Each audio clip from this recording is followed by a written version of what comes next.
a chromatic scale, one of the best exercises that you can use, okay? Especially when you're starting out or at any level, intermediate, even advanced, is a good warm-up. And the reason I like it so much, if I'm starting in F and I'm simply using my first, second, and third and fourth fingers, what I'm doing, I'm going to go up a half step for every string. So I'm engaging my mind. So it works like this, right? 1, 2, 3, 4. As far as the first fingers go, the first, second, third, fourth frets.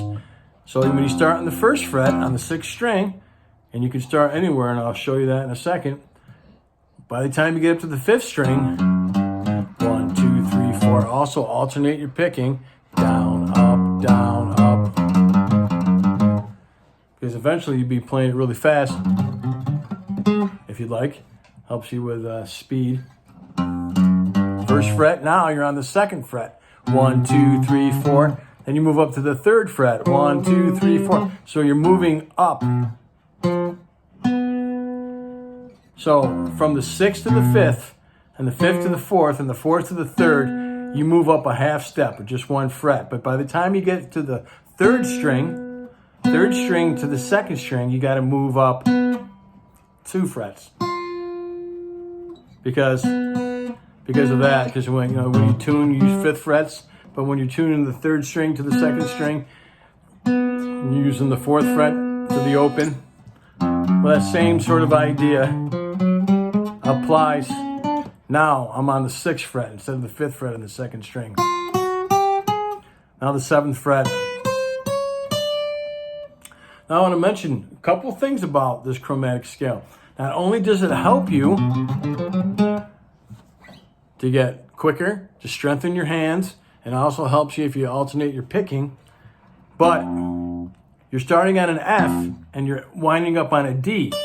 Well, the relationship between these two notes, if you had an F chord, what's the relative minor to F major? D minor. So, and also this will help you to learn the notes on the guitar. So you're starting with an F to a D.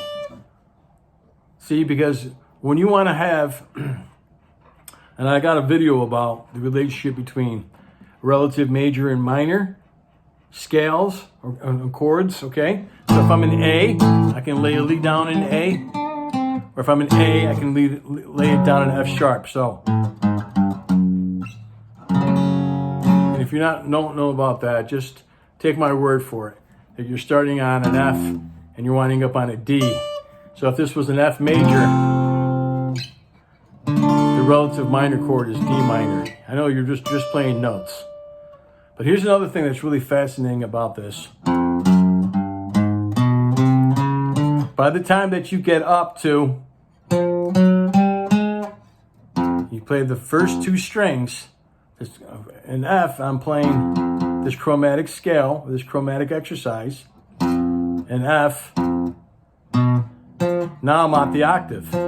So the 6th and the 4th strings are always the exact same notes, and the notes on the 5th string will be the same as the notes on the 3rd string. So that helps you. So if I go F, F sharp, G, G sharp, B, C, C sharp, D. Now I'm back to F, F sharp. See how it works? It's the same because they're octaves. And then the octaves. The octave on the 1st, 6th, and 4th string, and then the octaves on the 5th and 3rd strings. But you don't have to play this just in F. You can take G, for example.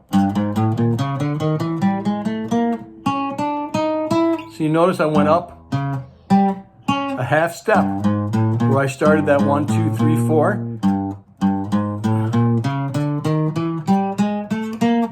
I'm on the 3rd string, but now instead of going here, I have to go up 2 frets. So to here, then 1 fret. So G and E minor, G major chord and an E minor, because you have a G note here and an E note here where you're finishing.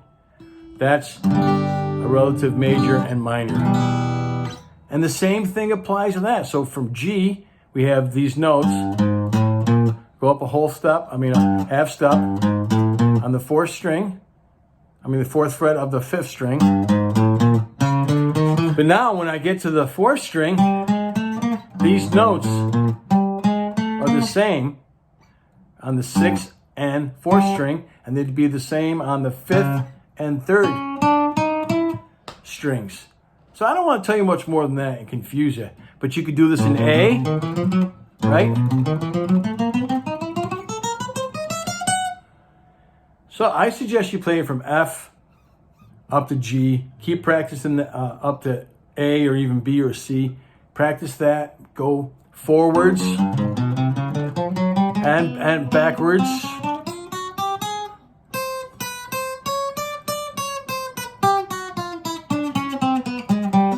Just remember that the relationship between the second and the third and second strings is that you always go up a whole step. And it's always a half step on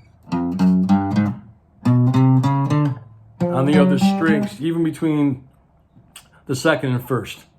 But between the third and second strings, you want to go up a whole step, 2 frets.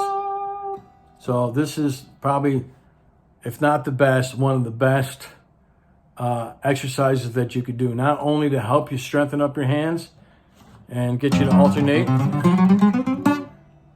help you to learn to play faster, but it helps you theoretically in a great sense as well. Well, I hope you enjoyed this video. If you did, please like and subscribe. Keep playing and have fun.